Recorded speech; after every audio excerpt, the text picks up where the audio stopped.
ഇപ്പോൾ വെരിക്കോസ് എന്ന് പറയുന്നത് നമ്മൾ സാധാരണ രീതിയിൽ കാലിൻ്റെ ആണല്ലോ എപ്പോഴും എടുത്ത് പറയുന്നത്. കാലിൽ നിരമ്പ് തടിച്ച് വരിക, അല്ലെങ്കിൽ ചിലർക്ക് കാലിൽ വ്രണമാകുക, അല്ലെങ്കിൽ കാല് കറുത്ത് വരിക, അങ്ങനെ എന്തെങ്കിലും ഒരു കണ്ടീഷനാണ് നമ്മൾ വെരിക്കോസ് വെയിൻ എന്ന് പറയുന്നത്. പക്ഷേ ഈ വെരിക്കോസ് വെയിൻ എന്ന് പറയുന്ന കാര്യം ശരീരത്തിൻ്റെ ഏത് ഭാഗത്തും വരാം. ശ്രദ്ധിച്ചിട്ടില്ലേ?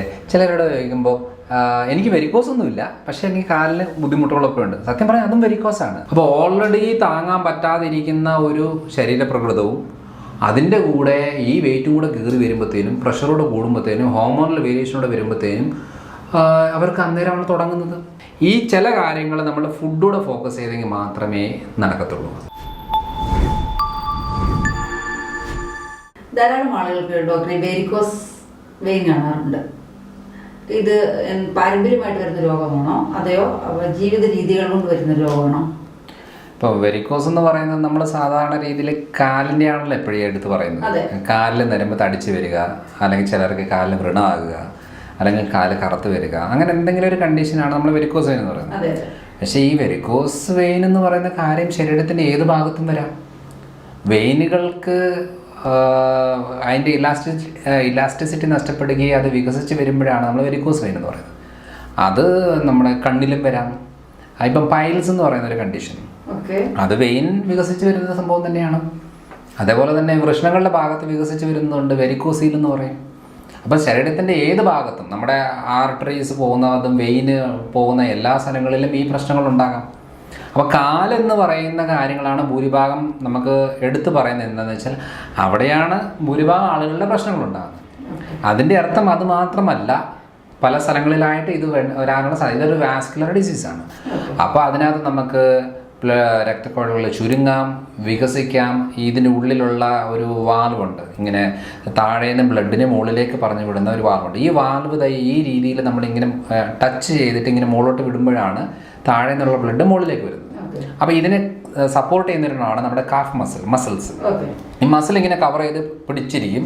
അപ്പോഴാണ് ഇത് ഒരു പരിധി കൂടുതൽ വെയിൻ വികസിക്കാതെ ഇരിക്കുകയും അതിൻ്റെ ഉള്ളിൽ ഇത് നന്നായിട്ട് ഇതിങ്ങനെ ടച്ച് ചെയ്തിട്ട് താഴെ നിന്ന് മുകളിലേക്ക് ബ്ലഡിന് വിടും. പക്ഷേ ഈ വെയിൻ വികസിച്ച് കഴിയുമ്പം ഈ ടച്ച് ചെയ്യുന്ന സംഭവം മാറിയിട്ട് ഇതിങ്ങനെ വരും. അപ്പോൾ ഈ ബ്ലഡ് ഫുള്ളായിട്ട് കീറുമ്പോൾ അതേപോലെ താഴും. അപ്പം ഒരു 80% പോയാലും ഒരു 40% വീണ്ടും താഴും. അപ്പം അങ്ങനെ ഇതിങ്ങനെ അടിഞ്ഞുകൂടി കിടക്കുമ്പോഴാണ് ഈ പ്രശ്നങ്ങൾ, നമ്മുടെ കാലിൻ്റെ വെരിക്കോസ് പ്രശ്നങ്ങൾ ഉണ്ടാകുന്നത്. അപ്പോൾ അതിന് പല രീതിയിലുള്ള കാരണമുണ്ട്, അതിന് പല സ്റ്റേജുണ്ട്. ആദ്യം നമ്മൾ ഈ ചെലന്ത് വല പോലെ ഇങ്ങനെ സ്പ്രെഡായി കിടക്കുന്ന രീതിയിലുള്ള വെയിനുകളായിരിക്കും. പക്ഷെ അത് വേദന ബുദ്ധിമുട്ടുണ്ടാവണമെന്നൊന്നുമില്ല. ചിലർക്ക് 1-2 വെയിനുകൾ ഇങ്ങനെ തടിച്ച് വരുന്ന രീതികൾ കാണാം. അപ്പോൾ അതാണ് ഈ ഫസ്റ്റ് സ്റ്റേജ് എന്ന് പറയുന്നത്. സെക്കൻഡ് സ്റ്റേജ് എന്ന് പറയുന്നത് കാലിന് ഒരു വേദനയായിട്ടും കട്ടുകിഴപ്പായിട്ടും ഉണ്ടാകുക. അതായത് നമ്മൾ ഒരു 2 മിനിറ്റ് നിൽക്കുമ്പോഴത്തേനും കാല് കിടക്കാൻ തുടങ്ങും. നമുക്ക് ബുദ്ധിമുട്ടാണ്. അതായത് നമുക്ക് നിന്നുകൊണ്ടുള്ള കാര്യങ്ങൾ ചെയ്യാനുള്ള ബുദ്ധിമുട്ടാണ്. അപ്പോൾ നമ്മളെപ്പോഴും ഇങ്ങനെ കസേര തപ്പിക്കൊണ്ടിരിക്കും, എവിടെയെങ്കിലും ഇരിക്കാൻ പറ്റുമോ എന്നുള്ള രീതിയിലേക്ക് വരും. കഴിക്കുക എന്നുള്ളതാണ്. അപ്പോൾ ഇങ്ങനെ ഊർന്ന് വരുന്ന പോലത്തെ ബുദ്ധിമുട്ടുകളുണ്ടാകും. തേർഡ് സ്റ്റേജ് എന്ന് പറയുന്നത് കാലിൽ കളർ മാറ്റം ഉണ്ടാവും. അതായത് നോർമൽ കളറിൽ നിന്ന് ഒരു വയലറ്റ് കളറ്, അല്ലെങ്കിൽ ബ്രൗൺ കളറ്, അല്ലെങ്കിൽ ബ്ലാക്ക് കളറ്, അല്ലെങ്കിൽ ആ ഒരു രീതിയിലുള്ള കളർ മാറ്റങ്ങൾ തുടങ്ങുന്നതാണ് തേർഡ് സ്റ്റേജ് എന്ന് പറയുന്നത്. അത് കാലിൽ മൊത്തമായിരിക്കും, ചില ഏരിയകളിലായിരിക്കും ഡോക്ടറെ ഈ ഞരമ്പ് തടിച്ചു കിടക്കുന്നിടത്തും വരാം. അല്ലെങ്കിൽ സാധാരണ നമ്മൾ ഈ ചില ആളുകളുടെ കാല് കാണുമ്പോൾ ഈ ടാറിൽ മുക്കി എടുക്കുന്ന പോലെ ഫുൾ കറക്കം. അത് സത്യം പറഞ്ഞാൽ ചെറിയ ചെറിയ ഡോട്ടുകളായിട്ടാണ് വരുന്നത്. ആദ്യം ഈ വയലറ്റ് കളറായിട്ട് ഡോട്ടുകൾ വരും, പിന്നെ ബ്രൗൺ ആയി മാറും, പിന്നെ അത് ബ്ലാക്ക് ആവും. സത്യം പറഞ്ഞാൽ ഇത് ഇന്റർണൽ ആയിട്ട് ബ്ലഡ് വെസൽസ് പൊട്ടുന്നതാണ്.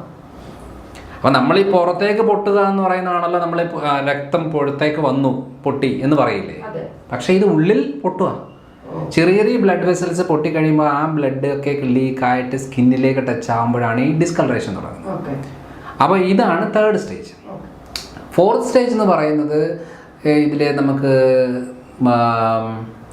കാലിൽ ചൊറിച്ചിലുണ്ടാകും.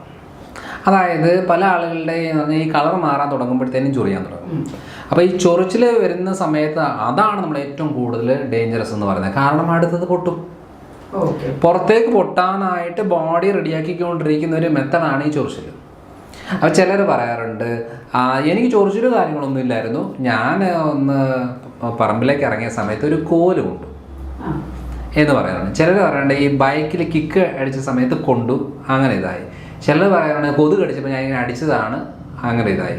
അങ്ങനെ പല കാരണങ്ങളും പറയാറുണ്ട്. പക്ഷേ ആക്ച്വൽ പ്രശ്നം എന്താണെന്ന് വെച്ചാൽ പൊട്ടാൻ റെഡി ആയിരിക്കുന്ന ഒരു സമയമാണ്. അത് ഓരോ കാരണങ്ങൾ വെച്ച് അത് പൊട്ടുന്നു. ഇപ്പം നമ്മളൊരു ഈ തൊട്ടാവടി മുള്ളില്ലേ, അപ്പം വെറുതെ നടന്നു, ആ മുള്ള് കൊണ്ടു മുറിഞ്ഞു.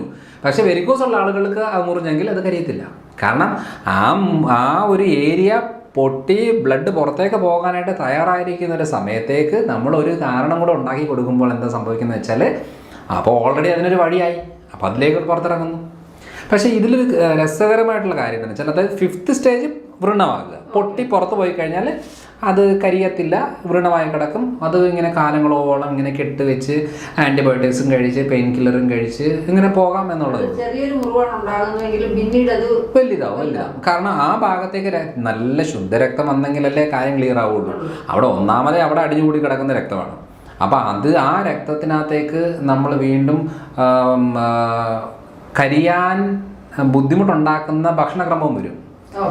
അതായത് സാധാരണ രീതിയിൽ എന്തുകൊണ്ടാണ് ഈ മുറിവുകൾ ഒരിക്കലും കരിയാത്തതെന്ന് വെച്ചാൽ, ചെറുതായിട്ട് തുടങ്ങിയിട്ട് വലുതായി വരും.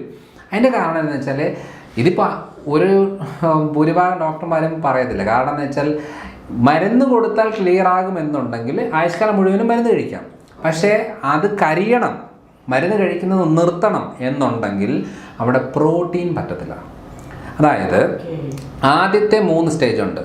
അതായത് നരമ്പ് തടിച്ചു വരിക, കെട്ടുകിടപ്പ് വേദന, നീരൊക്കെ ഉണ്ടാകുക, കളർ മാറുക. ഈ കളർ മാറി ചൊറിച്ചിലേക്ക് വന്നു കഴിഞ്ഞാൽ അത് വെരിക്കോസ് വെയിൻ എന്ന കണ്ടീഷനിൽ നിന്ന് വെരിക്കോസ് എക്സിമ എന്ന് പറഞ്ഞൊരു കണ്ടീഷനിലേക്ക് മാറി. എന്ന് വെച്ചാൽ അത് സ്കിൻ ഡിസീസായി.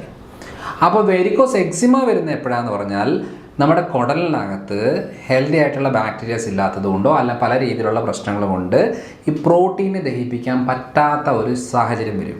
അപ്പം നമ്മൾ പ്രോട്ടീനോട് എടുത്തു കഴിഞ്ഞാൽ ഈ ദഹിക്കാത്ത പ്രോട്ടീൻ ബ്ലഡിലേക്ക് വന്നിട്ട് ഈ ബ്ലഡ് വെസൽസിനുള്ളിലെ ലെയറിനൊക്കെ ഡാമേജ് ഉണ്ടാക്കിയിട്ട് ഇത് അവിടുന്ന് വിള്ളലുണ്ടാക്കി പുറത്തേക്ക് ഇറങ്ങും. അങ്ങനെ ഇറങ്ങുമ്പോഴാണ് ഈ കറക്കുന്നതും ചൊറിച്ചിലുണ്ടാകുന്നത്. അപ്പോൾ ചൊറിഞ്ഞ് കഴിയുമ്പോഴത്തേന് ഈ സാധനം പുറത്തേക്ക് വരികയാണ്. അന്നേരമാണ് ഇതിനൊരാശ്വാസം. ഇവിടെ ഇറക്കിയിട്ട് പറ്റാത്ത സാധനം ബ്ലഡ് വഴി പുറത്തേക്ക് ചാടുക. അപ്പം നമ്മളൊരു വഴി ഉണ്ടാക്കി കൊടുത്തു, അവിടെ ഒരു വ്രണമായി. അപ്പോൾ എന്താ സംഭവിക്കുന്നത്, ഇവിടെ എപ്പോൾ ഒരു ഗ്ലാസ് ഉണ്ട്, ഒരു കവിള് ചായ കുടിച്ചാൽ മതി, അതായത് പാലൊഴിച്ച് അവിടെ പൊട്ടി ഒലിക്കും കാല്. ഇവിടെ നമ്മളൊരു പരിപ്പെട്ട സാമ്പാർ എടുത്തോ, പൊട്ടി ഒലിക്കും. ഇപ്പം മുട്ടയോ ബീഫോ എന്തെങ്കിലും കഴിച്ചോ, പൊട്ടി ഒലിക്കും. അപ്പോൾ ഈ സംഭവിക്കുന്നത് എന്താണെന്ന് വെച്ചാൽ, പ്രോട്ടീനാണ് ഇവിടെ പ്രശ്നം. പക്ഷേ നമ്മൾ സ്ക്ലീറോ ചെയ്യും, ലേസർ ചെയ്യും, അതേപോലെ സർജറികൾ ചെയ്യും. ഇപ്പോൾ ചിലർക്ക് സ്ക്ലീറോ എന്ന് പറയുന്നത്, നമ്മൾ ഒരു മരുന്ന് ഈ തടിച്ച് വരുന്ന കാലയിൽ അല്ലെങ്കിൽ വ്രണമായി വരുന്ന സ്ഥലങ്ങളിൽ, അല്ലെന്നുണ്ടെങ്കിൽ ഇങ്ങനെ വേദനകളോ നീരും ഒക്കെ ആയി വരുന്ന സ്ഥലങ്ങളിൽ നമ്മളത് വെയിനിലേക്ക് ഇഞ്ചെക്റ്റ് ചെയ്തിട്ട് ആ വെയിന് കരിച്ച് കളയുന്നതിനാണ് സ്ക്ലീറോ തെറപ്പി എന്ന് പറയുന്നത്. ലേസർ എന്ന് പറയുന്നത്, നമ്മൾ ഈ വരുന്ന തടിച്ചിരിക്കുന്ന വെയിനകത്തേക്ക് ലേസർ ലൈറ്റ് ബീം പാസ് ചെയ്തിട്ട് ചൂടാക്കിയിട്ട് അതിനെ ചുരുക്കിയെടുക്കുന്നതിനാണ് ലേസർ തെറപ്പി എന്ന് പറയുന്നത്. സർജറി എന്ന് പറയുന്നത് ഈ തടിച്ച് വരുന്ന ഒരു വെയിനിനെ തന്നെ എടുത്തു കളയും, ആ ഏരിയയിൽ നിന്ന് എടുത്തു കളയും. പക്ഷേ പുതിയ വെയിൻ ഉണ്ടാകും. പക്ഷേ ഈ വെയിനും ഇതേ അവസ്ഥയായിരിക്കും. കാരണം എന്ന് വെച്ചാൽ, ഉള്ളിലെ റൂട്ട് കോസ് മാറുന്നില്ല, പ്രശ്നം ഉണ്ടാക്കുന്ന അവയവത്തിനെടുത്ത് മാറ്റി, അത്രേ ഉള്ളൂ. സർജറി ഒന്നും പരിഹാരമല്ല യഥാർത്ഥത്തിൽ. അല്ല, മിനിമം ഒരു 6 മാസം, മാക്സിമം ഒരു 2 കൊല്ലം വീണ്ടും ഇത് തന്നെയായിരിക്കും അവസ്ഥ. സ്ക്ലീറോ ചെയ്യുന്നവർ 4-5 തവണ സ്ക്ലീറോ ചെയ്തിട്ട് ഈ കാല് മൊത്തം കറുത്ത്, ഈ നമ്മൾ സാധാരണ ഇരുമ്പ് കമ്പി പിടിക്കത്തില്ലേ, അതേപോലെ ആ കാല് പിടിക്കുമ്പം, അതായത് ഈ വെയിനുകളെല്ലാം കരിച്ച് വെച്ച് ഭയങ്കരമായിട്ട് വണ്ണം വെച്ച് ഇരിക്കും. പക്ഷേ ഇവരുടെ പ്രശ്നം മാറില്ല. പക്ഷെ മാറും, ഒരു 2 കൊല്ലം വരെ വലിയ കുഴപ്പമില്ലാതിരിക്കും. പിന്നെ ഇതൊക്കെ തന്നെ ആയിരിക്കും. അപ്പം ഒരു തവണ ശരിയാകുന്നത് 2 ആയി 3 ആയി വീണ്ടും ചെയ്തുകൊണ്ടിരുന്നൊരു കാര്യമില്ല. പിന്നെ സ്കിൻ ഗ്രാഫ്റ്റിംഗ് എന്ന് പറഞ്ഞൊരു മെത്തേഡുണ്ട്. അപ്പോൾ വ്രണമായി പക്ഷേ കരിയുന്നില്ല. അപ്പോൾ എന്ത് ചെയ്താൽ വേറൊരു സ്ഥലത്തുനിന്ന് സ്കിൻ എടുത്തിട്ട് ഈ മുറിവിൻ്റെ പുറത്തേക്ക് വെച്ചിട്ട് അതിന് വെച്ച് പിടിപ്പിക്കുക, എന്നാണ് സ്കിൻ ഗ്രാഫ്റ്റിംഗ് എന്ന് പറയുന്നത്. പക്ഷെ പ്രോട്ടീൻ എടുത്താൽ വീണ്ടും ഇത് പൊട്ടി വലിക്കുമല്ലേ. അതുകൊണ്ടാണ് സ്കിൻ ഗ്രാഫ്റ്റിങ്ങും ഇതൊന്നും വർക്കൗട്ട് ആവാത്തത്. പക്ഷേ ഇതിന് റൂട്ട് കോസിൽ ക്ലിയർ ചെയ്യുന്ന ഒരു മെത്തഡ് അപ്ലൈ ചെയ്യാത്തത് കൊണ്ട് വെരിക്കോസുകാർക്ക് ഒരിക്കലും ആ പ്രശ്നം മാറില്ല. നമ്മളിങ്ങനെ സ്ലീറോയും ലേസറും സർജറിയും ഗ്രാഫ്റ്റിങ്ങും ഒക്കെ ചെയ്ത് നടക്കാമെന്നുള്ളതല്ലാതെ ഭൂരിഭാഗ സമയം ആശുപത്രി കഴിയാം. അതായത് നമ്മൾ ശ്രദ്ധിച്ചിട്ടില്ലേ, ചിലരോട് ചോദിക്കുമ്പോൾ എനിക്ക് വെരിക്കോസൊന്നുമില്ല, പക്ഷേ എനിക്ക് കാലിന് ബുദ്ധിമുട്ടുകളൊക്കെ ഉണ്ട്. സത്യം പറഞ്ഞാൽ അതും വെരിക്കോസാണ്. അതായത് നമ്മൾ സാധാരണ രീതിയിൽ പറയുകയാണ്, ഈ നരമ്പ് തടിച്ച് വരിക, അതേപോലെ കട്ടുകിടപ്പ്, നീര്, വേദനകൾ, കറുപ്പ് നിറം, അങ്ങനെ വ്രണങ്ങൾ, അങ്ങനെ എന്തെങ്കിലും ആകുമ്പോഴാണ് നമ്മൾ ഈ വെരിക്കോസ് എന്ന് പറഞ്ഞ് വരുന്നത്. പക്ഷേ 40% ആൾക്കാരുടെ ഇന്റേണൽ വെരിക്കോസാണ്. അതായത് നരമ്പ് തടിച്ചു വരണമെന്ന് ഒരു നിർബന്ധമില്ല. ഇവരുടെ ആദ്യത്തെ സ്റ്റേജ് ഒന്നും നമുക്ക് ഉണ്ടെന്ന് പോലും നമ്മൾ അറിയില്ല. അവസാനം ഇത് വേദനയെടുത്ത് കാല് കറുത്ത് വന്ന് പൊട്ടുമ്പോഴാണ് അറിയുന്നത്, അയ്യോ ഇത് വെരിക്കോസ് ആയിരുന്നല്ലോ എന്ന രീതിയിൽ.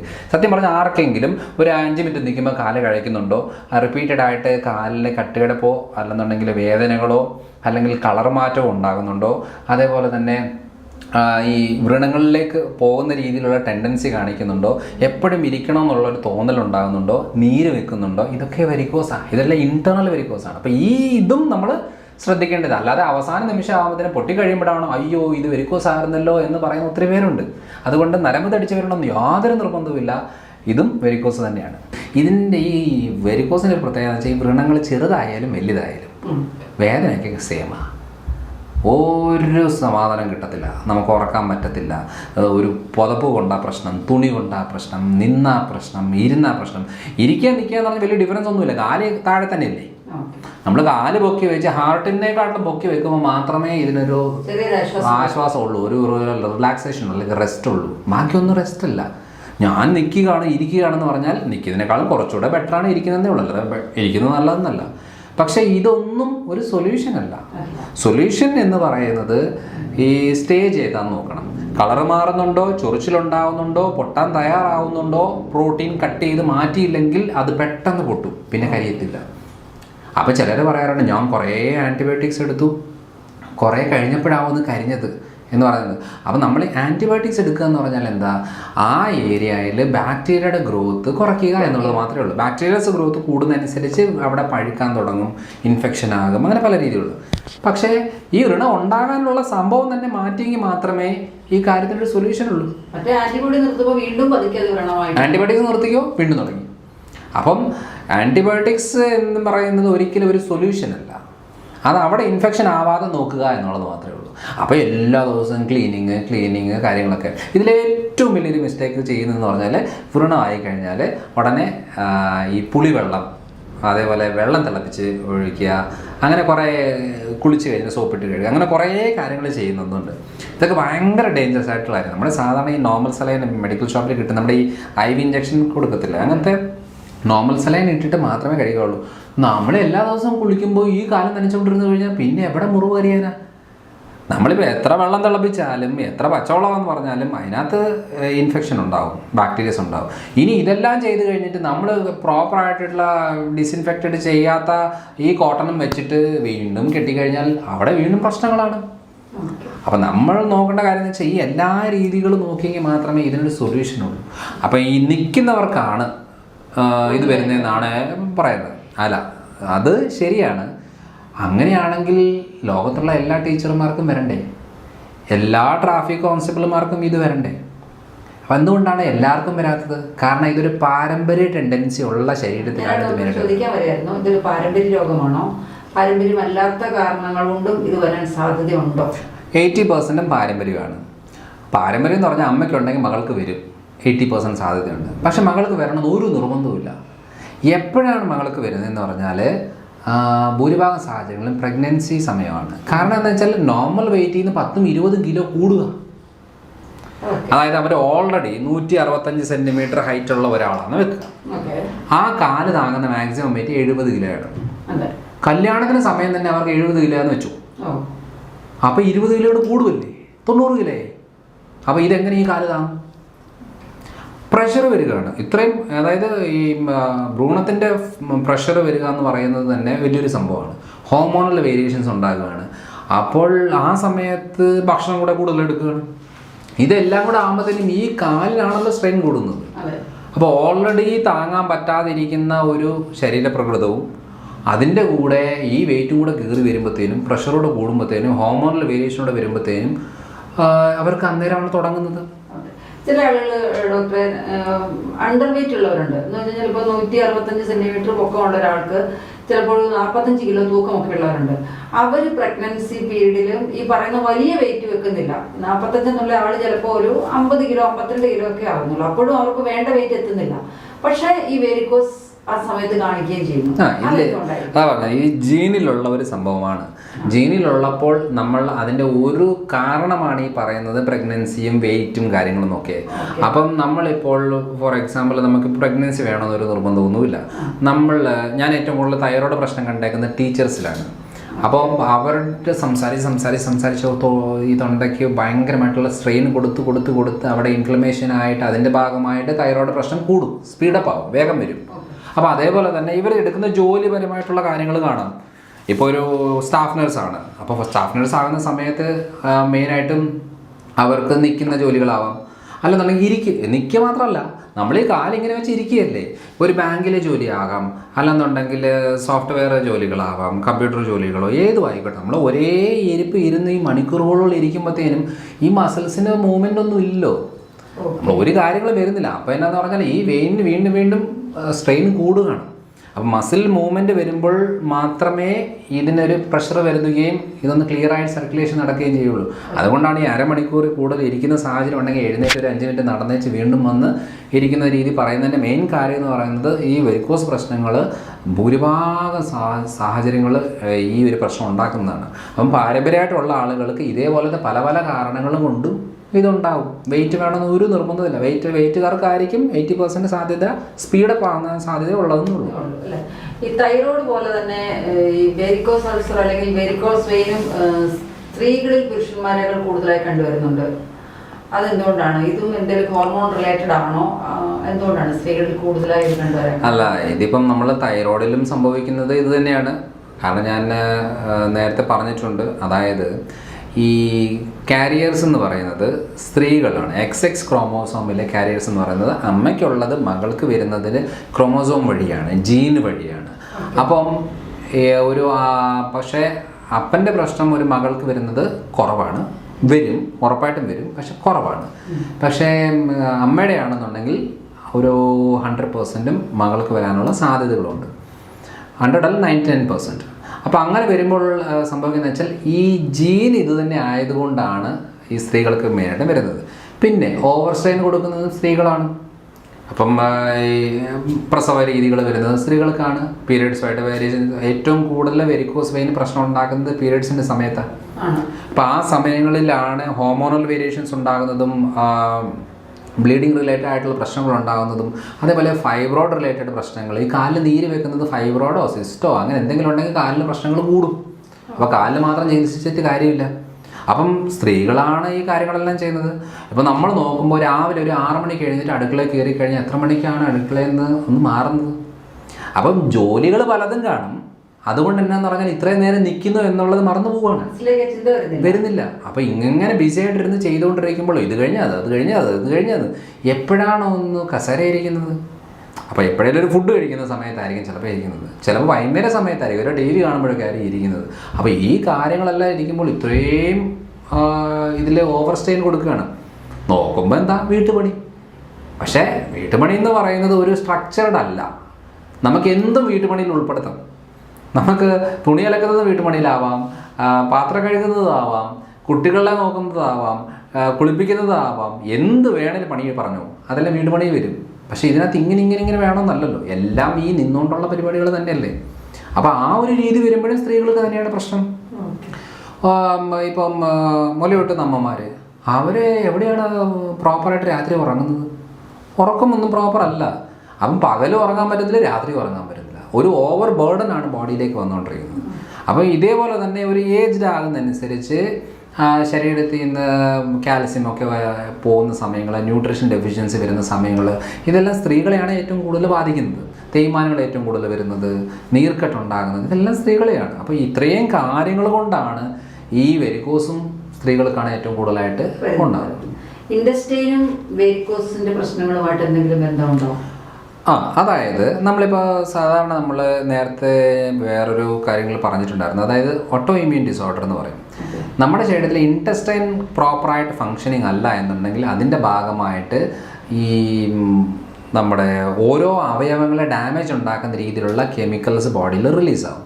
അതായത് നമ്മുടെ ശരീരത്തിലെ ഇമ്മ്യൂണിറ്റി ലെവൽ തന്നെ ഇതിനെ നേരത്തെ നോക്കി ഇത് ഡേഞ്ചർ ആകാതെ രീതിയിൽ ഇതിനെ കൊല്ലാനും ക്ലിയർ ആക്കാനുമായിട്ടാണ് ശരീരത്തിലുള്ളത്. പക്ഷേ ഇതിൻ്റെ ഈ കണക്ഷൻ മാറിപ്പോവും. നമ്മുടെ തീവ്രവാദികൾ കൊല്ലുന്നതിന് പകരം സ്വന്തം നാട്ടിലുള്ള ആൾക്കാരെ കൊല്ലുന്ന പോലെ ശരീരത്തിൻ്റെ ഓരോ അവയവങ്ങൾ ഡാമേജ് ഉണ്ടാക്കും. അപ്പോൾ അങ്ങനെ വരുമ്പോൾ അതിൻ്റെ ഭാഗമായിട്ട് സ്കിന്നിൻ്റെ പ്രശ്നം വരാം, തൈറോയ്ഡ് പ്രശ്നം വരാം, ജോയിൻസിനും വരാം, അതേപോലെ വെയിനുകൾക്കും പ്രശ്നങ്ങളുണ്ടാകും. അപ്പോൾ അങ്ങനെ വന്നു കഴിയുമ്പോഴാണ് ഞാൻ നേരത്തെ പറഞ്ഞ പോലെ ഈ കളർ മാറ്റം വരിക, ചൊറിച്ചിലുണ്ടാകുക എന്നൊക്കെ പറഞ്ഞാൽ ഇൻറ്റസ്റ്റൈനിലേക്ക് ഇട്ടാലാണ് ഇവിടെ പ്രശ്നം വരുന്നത്. അപ്പോൾ കുടലിൽ ഫങ്ഷനിങ് പ്രോപ്പർ ആണോ, കാലിലെ പ്രശ്നം ക്ലിയർ ആവും. അപ്പോൾ അവിടെ പ്രോട്ടീൻ ദഹിപ്പിക്കാൻ പറ്റുന്നില്ലേ, ഇവിടെ കാലിൽ പൊട്ടി ഒലിക്കാൻ തുടങ്ങും. അപ്പോൾ എവിടെ വേണമെങ്കിലും എടുത്ത് നോക്കിയാൽ മതി, പാൽ ഉൾപ്പെടുത്തിയോ വ്രണം കരിയത്തില്ല. അതുകൊണ്ട് വെരിക്കോസ് വെയിൻ എന്ന് പറയുന്നത് ജസ്റ്റ് തടിച്ച് വരിക, വേദന ഉണ്ടാകാൻ മാത്രമേ ഉള്ളൂ. പക്ഷേ ഇതിൻ്റെ സ്റ്റേജ് മാറി കഴിയുമ്പോൾ ഫുഡ് സ്ട്രിക്റ്റ് പിടിച്ചില്ലെങ്കിൽ നടക്കത്തില്ല. വെയിനിന് പല കാരണങ്ങളുണ്ട്, എന്നാലും നമ്മൾ ഇൻറ്റസ്റ്റൈനിലേക്ക് എന്തിടുന്നു അതിനനുസരിച്ചുള്ള കാര്യങ്ങളാണ് കാലിൽ വരുന്നത്. കാല് മാത്രമല്ല, സ്കിന്നിൻ്റെ ഏത് ഏരിയയും. എക്സിമ എന്ന് പറയുന്നൊരു കണ്ടീഷൻ പ്രോട്ടീൻ അലർജിയാണ്. അത് വീണ്ടും വീണ്ടും ഉൾപ്പെടുത്തിക്കൊണ്ടിരുന്നാൽ അതിൻ്റെ ക്രിയാറ്റിനും കൂടും, യൂറിക് ആസിഡ് കൂടും, സ്കിന്നിൽ റാഷസ് ഉണ്ടാകും, അതേപോലെ വയറ്റിലെ പ്രശ്നങ്ങൾ തുടങ്ങും, താരനുണ്ടാകും, മുടി കൊഴിച്ചിലുണ്ടാകും, പിന്നെ ഈ ആരിഷൻ, ദേഷ്യം, വിഷമം, ഇറിറ്റേഷൻ തുടങ്ങും, ടെൻഷൻ കൂടും, ഉറക്ക പ്രശ്നം തുടങ്ങും. ഇതെല്ലാം ഇൻറ്റസ്റ്റൈനാണ്. നമ്മൾ ഇത്രയും കാര്യങ്ങൾ ചികിത്സിക്കാൻ വരാൻ വയറൊന്ന് ശരിയാക്കാം. ഈ മൈഗ്രെയിൻ തലവേദന വരുന്നത് കുടൽ പ്രശ്നമാണ്. അതായത് വയറ്റിൽ ആർക്കെങ്കിലും ആസിഡിറ്റി ഉണ്ടോ അവർക്ക് തലവേദന ഉറപ്പാണ്. തലവേദനയ്ക്ക് ചികിത്സ ചെയ്തിട്ട് സമയങ്ങളുടെ ആവശ്യമില്ല. അത് കാലങ്ങളോളം തലവേദനയ്ക്ക് മൈഗ്രെയിൻ മരുന്നെടുക്കുന്നവരുണ്ട്. പക്ഷെ വെറുതെയാണ്, എടുക്കും, അത് കുറയും, പിന്നെയും വരും. ഇതൊക്കെ തന്നെയാണ്. അതുകൊണ്ട് ഇൻറ്റസ്റ്റൈൻ, കുടലാണ് ക്ലിയർ ആവേണ്ടത്. വെരിക്കോസിൻ്റെ കണ്ടീഷനിൽ അത് തന്നെയാണ്. അതുകൊണ്ട് ഇൻറ്റസ്റ്റൈനും വെരിക്കോസും വളരെ കണക്റ്റഡ് ആണ്. വ്രണമാകാൻ സാധ്യതയുള്ള ഏതൊരു കണ്ടീഷനും പ്രോട്ടീൻ കട്ട് ചെയ്യാതെ ആ പ്രശ്നം ക്ലിയർ ആവില്ല. ഈ അലോപ്പതി മേഖലയിൽ ഇതിനുള്ള ട്രീറ്റ്മെന്റ്, അതായത് പലരും പറഞ്ഞു കേൾക്കുന്നുണ്ട്, കുറേ കാലമായി മുറിവുണങ്ങാൻ വേണ്ടി ട്രീറ്റ് ചെയ്യുന്നു, കുറയുന്നില്ല, അല്ലെങ്കിൽ ചൊറിച്ചിൽ ഭയങ്കരമായിട്ട് കുറയുന്നില്ല, ഒത്തിരി പേര് പറഞ്ഞു കേൾക്കാറുണ്ട്. എന്നാൽ അവർ ട്രീറ്റ്മെന്റ് എടുക്കുന്നുണ്ട്. അപ്പോൾ ഇതിനൊരു പ്രോപ്പർ ചികിത്സ അലോപ്പതി മേഖലയിൽ ഇല്ലയോ, അതോ ഈ പ്രോട്ടീനുമായി ബന്ധപ്പെട്ട കാര്യങ്ങൾ ഡോക്ടർമാർ സജസ്റ്റ് ചെയ്ത് കൊടുക്കാറില്ല? എന്തുകൊണ്ടാണ് ആ മേഖലയിൽ ഇതിന് റിസൾട്ട് കിട്ടാത്തത്? അതായത് റിസൾട്ട് കിട്ടുന്നുണ്ട്, പക്ഷെ എന്താണെന്ന് വെച്ചാൽ എല്ലാ കണ്ടീഷനിലും വരത്തില്ല. ഒരു 30% കണ്ടീഷനിലാണ് റിസൾട്ട് കിട്ടുന്നത്. 70% കണ്ടീഷനും ഫെയിലിയർ ആയി പോവുകയാണ്. അതായത് വേറൊന്നുമല്ല, എല്ലാത്തിനും മരുന്നും സർജറിയും ഇഞ്ചക്ഷനും മാത്രം സൊല്യൂഷൻ എന്ന് പറയുമ്പോഴാണ് പ്രശ്നം. അവിടെ ഞാൻ ഏറ്റവും കൂടുതൽ ഡയറ്റ് ഫോക്കസ് ചെയ്യുന്നത് കൊണ്ട് ഇങ്ങനെ വരുമ്പോൾ ഈ ഡയറ്റ് കാരണം, ഇങ്ങനെ വരുമ്പോൾ ആ ഡയറ്റ് കാരണം, ഇങ്ങനെ അറിയുന്നത് കൊണ്ടാണ് നമുക്ക് റിസൾട്ട് വരുന്നത്. നിങ്ങൾ സ്ക്ലീറോ ചെയ്തോ, സർജറി ചെയ്തോ, ഗ്രാഫ്റ്റ് ചെയ്തോ, എന്ത് വേണമെങ്കിലും ചെയ്തോ, പക്ഷേ ഈ ഫുഡ് മാറ്റണം. ഈ ഫുഡ് പിടിക്കുമ്പോൾ അത് റിസൾട്ട് കിട്ടത്തില്ല. നിങ്ങൾ ഗ്രാഫ്റ്റ് ചെയ്ത്, നമ്മൾ എത്രയോ പേരുടെ പറയുകയാണ്, ഓക്കെ ഇത്രയും ദിവസം നിങ്ങൾ ഇന്ന ഡയറ്റ് നോക്കണം, എന്നിട്ട് സ്കിൻ ഗ്രാഫ്റ്റ് ചെയ്തോ, കേൾക്കും. അതായത് അവിടെ നല്ലതോ മോശമോ എന്നുള്ളതിലല്ല, ഈ ചില കാര്യങ്ങൾ നമ്മൾ ഫുഡൂടെ ഫോക്കസ് ചെയ്തെങ്കിൽ മാത്രമേ നടക്കത്തുള്ളൂ. അതുകൊണ്ട് ഇത് സക്സസ്സോ ഫെയിലിയറോ എന്നുള്ളതിനെക്കാട്ടിലും ഇപ്പം ഞാൻ ഏറ്റവും കൂടുതൽ ചികിത്സിക്കുന്ന എന്ന് പറഞ്ഞാൽ കാലിൻ്റെ പ്രശ്നങ്ങൾ, കാലിൻ്റെ വ്രണങ്ങൾ, അതേപോലെ ഈ ഷുഗർ കൂടുമ്പോൾ നമുക്കുണ്ടാകുന്ന മരവിപ്പ്, പുകച്ചിൽ, അതേപോലെ ഈ പൊള്ളി പൊട്ടലുണ്ടാകുന്നത്, കാല് വ്രണമായി വരുന്നത്, ഈ കാല് മുറിച്ച് വിരൽ മുറിക്കുന്ന കണ്ടീഷന്, അതേപോലെ വെരിക്കോസ്, എല്ലാം അത് എൻ്റെ രീതിയിൽ ഇതൊന്നും വേറെ വേറെ കണ്ടീഷനൊന്നുമല്ല. കാലിലേക്കുള്ള രക്തോട്ടം കുറയുന്നു. അപ്പോൾ ഈ രക്തക്കുഴലിനുള്ളിൽ ബ്ലോക്കേജ് ഉണ്ടെങ്കിൽ ക്ലിയർ ആക്കി കൊടുക്കുക, അത്രേ ഉള്ളൂ. അപ്പോൾ ഈ ക്ലീനിങ് റിപ്പയറിങ് നടക്കുമ്പോൾ ചെളിവെള്ളം വരി ഒഴിച്ചുകൊണ്ടിരുന്ന ക്ലീനിങ് നടക്കത്തില്ല. അപ്പോഴാണ് നമ്മൾ പറയുന്നത് നിങ്ങൾ പ്രോട്ടീൻ ഒന്ന് കുറച്ച് നാളത്തെ കട്ട് ചെയ്യ്, ഞാനൊന്ന് ക്ലിയർ ആക്കട്ടെ. അതുകൊണ്ടാണ് ഈ കാല് മുറിക്കുന്ന കണ്ടീഷൻ വരെ നമുക്ക് ഈസി ആയിട്ട് ക്ലിയർ ആക്കാൻ പറ്റും. അതിനുള്ള സ്പെഷ്യലൈസ്ഡ് ആയിട്ടുള്ള മെഡിസിൻസും സപ്ലിമെൻറ്റ്സും എല്ലാം ഉണ്ട്. പക്ഷേ അത് ഏക്കണമെന്നുണ്ടെങ്കിൽ അത് മാത്രമല്ല, ഇംഗ്ലീഷ് മരുന്നായാലും ആയുർവേദമായാലും ഹോമിയോ ആയാലും ഏത് മരുന്ന് ഏക്കണോ, ഈ പ്രശ്നം ഉണ്ടാക്കുന്ന സാധനം കട്ട് ചെയ്തിട്ട് വേണം ഇതൊക്കെ ചെയ്യാൻ. അപ്പോൾ ഓക്കെ. അല്ലാതെ ഒരു മരുന്നും ഏക്കാത്തതോ ഒരു മെഡിക്കൽ സിസ്റ്റം മോശമോ നല്ലതോ എന്നുള്ളതല്ല. ഓരോ ശരീരത്തിന് ഓരോന്നും പറ്റും, അത് മാത്രം നോക്കിയാൽ മതി. ഇപ്പോൾ ഇത്രയും കാര്യങ്ങളാണ് ഇതിനകത്ത് മെയിനായിട്ടും വരുന്നത്. വെരിക്കോസ് എന്ന് പറയുന്നത് ഒത്തിരിയേറെ വലിയൊരു സബ്ജക്റ്റാണ്. അപ്പോൾ എൻ്റെ ഡെയിലി ഉള്ള ട്രീറ്റ്മെൻറ്റിൽ ഞാൻ പറയുന്ന പല കാര്യങ്ങൾ തന്നെയാണ് ഇതിനകത്ത് ഉൾപ്പെടുന്നത്. അപ്പോൾ ഇത്രയും കാര്യങ്ങൾ നമ്മളടുത്ത് വരുന്ന കുറച്ച് പേരോട് പറഞ്ഞെങ്കിൽ മാത്രം പോരാ. കാരണം ഇത് ബുദ്ധിമുട്ടുള്ള എത്രയോ പേരുണ്ട്. എത്ര പേർക്കാണ് പറയുന്നത്, അയ്യോ എൻ്റെ കാല് മുറിച്ച് മാറ്റി കഴിഞ്ഞപ്പോഴാണല്ലോ ഞാൻ അറിഞ്ഞ ഈ കാര്യം എന്നുള്ളത്. എൻ്റെ അടുത്ത കാലിന് പ്രശ്നം വന്നു, അന്നേരമാണ് ഇത് അറിഞ്ഞത്. ഇപ്പം എൻ്റെ ആ കാല് ശരിയായി. ഇപ്പം നേരത്തെ അറിഞ്ഞിരുന്നെങ്കിൽ ആ പ്രശ്നം ക്ലിയർ ആയേനെ. ഞാൻ ഇത്രയും കാലമായിട്ട് മരുന്നെടുത്തെടുത്ത് മടുത്ത് ഈ വ്രണത്തിന് വേണ്ടിയിട്ട്. അപ്പോൾ ഇത് ഇത്രയും പെട്ടെന്ന് കരിയുമെന്ന് എനിക്കറിയില്ലായിരുന്നു. അപ്പം അങ്ങനെ ഒരു കാര്യമാണ്, ഇത് എല്ലാവരും അറിയേണ്ട ഒരു കാര്യമാണ്. അപ്പോൾ ചുരുക്കി പറഞ്ഞാൽ നമ്മൾ പലരോടും ഈ വെരിക്കോസിനെ കണ്ടോ നിങ്ങൾ ട്രീറ്റ്മെൻറ്റ് എടുത്തില്ല എന്നൊക്കെ ചോദിക്കാൻ പലരും ചോദിക്കാറുണ്ട്. ഇതൊന്നും ചികിത്സിച്ചാൽ മാറുന്നതല്ല, ഇത് ഇനി എന്നെ കൊണ്ടേ പോകും എന്നൊക്കെ പറയുന്ന സുഹൃത്തുക്കൾക്ക് തന്നെ എനിക്ക് തന്നെയുണ്ട്. അപ്പം ഇതൊരു യഥാർത്ഥത്തിൽ ഇതൊരു പെർമനന്റ് സൊല്യൂഷൻ ഉള്ള ഒരു 100% നമുക്കത് ക്ലിയർ ആക്കാൻ പറ്റുന്നൊരു കാര്യമാണ്. നമുക്ക് എത്ര വലിയ വ്രണമായാലും ശരിയാക്കാൻ പറ്റും, അതിനകത്ത് യാതൊരു സംശയമില്ല. പക്ഷേ നമുക്ക് ആ റൂട്ട് കോസ് അറിഞ്ഞിരിക്കണം. അതിനൊരു ട്രിക്ക് അറിഞ്ഞെങ്കിൽ മാത്രമേ അതിന് റിസൾട്ട് കിട്ടത്തുള്ളൂ. നമ്മൾ അവിടെ അവർ ചെയ്തു ഞാൻ ചെയ്തു എന്ന് പറഞ്ഞൊരു കാര്യമൊന്നുമില്ല. അവർക്ക് ചിലപ്പോൾ ഏൽക്കുന്നു, എനിക്ക് ഏൽക്കണമെന്ന് നിർബന്ധമില്ല. അപ്പം അവസാനം ആളുകൾ മടുത്തേച്ച് ഇത് എന്നെ കൊണ്ടേ പോകത്തുള്ളൂ, എൻ്റെ ജീവിതത്തിൻ്റെ ഒരു ഭാഗമാണ് എന്നുള്ള രീതിയിലേക്ക് അങ്ങ് മനസ്സുകൊണ്ട് പ്രിപ്പയർ ആകുകയാണ്. അല്ലാതെ അവർക്കൊരു നല്ലൊരു ഓപ്ഷൻ ഉണ്ടെങ്കിൽ അത് ട്രൈ ചെയ്യും അവർക്ക്, കാരണം അവർക്ക് മടുത്തു. അപ്പോൾ ഏതൊരു കാര്യം അങ്ങനെയാണ്.